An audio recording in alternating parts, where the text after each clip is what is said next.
കമ്പ്യൂട്ടറിൽ കണക്ട് ചെയ്യാം. ഇത് എങ്ങനെ കണക്ട് ചെയ്യണമെന്ന് നേരെ നോക്കാം. നമ്മളിപ്പം കാണിക്കുന്നത് എങ്ങനെ വാട്സപ്പ് കണക്ട് ചെയ്യാം കമ്പ്യൂട്ടർ അല്ലെങ്കിൽ വേറെ ഏതെങ്കിലും സിസ്റ്റത്തിൽ. അപ്പോൾ നിങ്ങൾക്കിത് കണക്ട് ചെയ്യാൻ ആദ്യം തന്നെ നിങ്ങളുടെ വാട്സപ്പ് കണക്ട് ചെയ്യാനായി ഗൂഗിൾ ക്രോം ഓപ്പൺ ചെയ്യുക.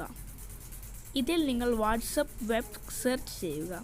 അപ്പോൾ നമ്മൾ വാട്സപ്പ് സെർച്ച് ചെയ്യുമ്പം തന്നെ വാട്സപ്പ് വെബ് അടിയിൽ തന്നെ കാണാം. അപ്പോൾ നിങ്ങൾ വാട്സപ്പ് ക്ലിക്ക് ചെയ്ത് വാട്സപ്പ് വെബ് ക്ലിക്ക് ചെയ്യണം.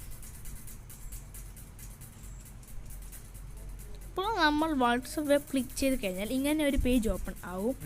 അതിലും വാട്സപ്പ് വെബ് ഓപ്ഷൻ കാണും, അത് ക്ലിക്ക് ചെയ്യുക.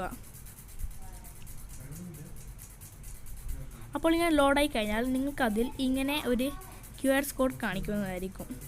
അപ്പോൾ നിങ്ങളുടെ ഏത് മൊബൈലാണ് ഇത് കണക്ട് ചെയ്യേണ്ടതെന്ന് വെച്ചാൽ അത് ഇത് കണക്ട് ചെയ്യാം. അപ്പോൾ നിങ്ങൾ ആദ്യം തന്നെ നിങ്ങളുടെ മൊബൈൽ ഓൺ ആക്കുക. ഇത് നമ്മൾ ഇനി ഇതിൽ നമ്മൾ വാട്സപ്പ് ഓപ്പൺ ചെയ്യുക. ഇത് വാട്സപ്പ് ഓപ്പൺ ചെയ്ത് കഴിഞ്ഞാൽ അതിൽ സെർച്ചിൻ്റെ സൈഡിൽ തന്നെ 3 ഡോട്ട് ക്ലിക്ക് ചെയ്യുക. അതിൽ നിങ്ങൾ വാട്സപ്പ് വെബ് ക്ലിക്ക് ചെയ്യുക. അതിലൊരു QR കോഡ് സ്കാനർ ഇങ്ങനെ വരും. ഇത് നേരെ നിങ്ങളെ കമ്പ്യൂട്ടറിലേക്ക് സ്കാൻ ചെയ്യുക.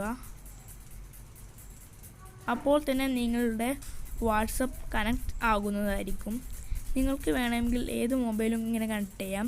ഇപ്പോൾ നിങ്ങൾ ഏതെങ്കിലും ഒരു മൊബൈൽ ഒരു സിസ്റ്റത്തിൽ കണക്ട് ചെയ്തിട്ടുണ്ടെങ്കിൽ വേറൊരു സിസ്റ്റത്തിലും ആ സെയിം മൊബൈലിനെ കണക്ട് ചെയ്തിട്ടുണ്ടെങ്കിൽ നിങ്ങളിപ്പോൾ ഉപയോഗിക്കുന്ന സിസ്റ്റത്തിൽ mobile is connected in another system അങ്ങനെ ഓപ്ഷൻ കിട്ടും. അപ്പോൾ നിങ്ങൾ ഈ സിസ്റ്റം തന്നെ യൂസ് ചെയ്യണമെങ്കിൽ യൂസ് ചെയ്ത് കൊടുക്കുക. അപ്പോൾ നമ്മളിപ്പോൾ വീഡിയോ വൈൻഡപ്പ് ചെയ്യാൻ പോകുന്നതാണ്. Subscribe, like and share. അപ്പോൾ ഇങ്ങനെ നിങ്ങൾക്ക് ഈ അടുത്ത വീഡിയോയിൽ കാണാം. ബൈ.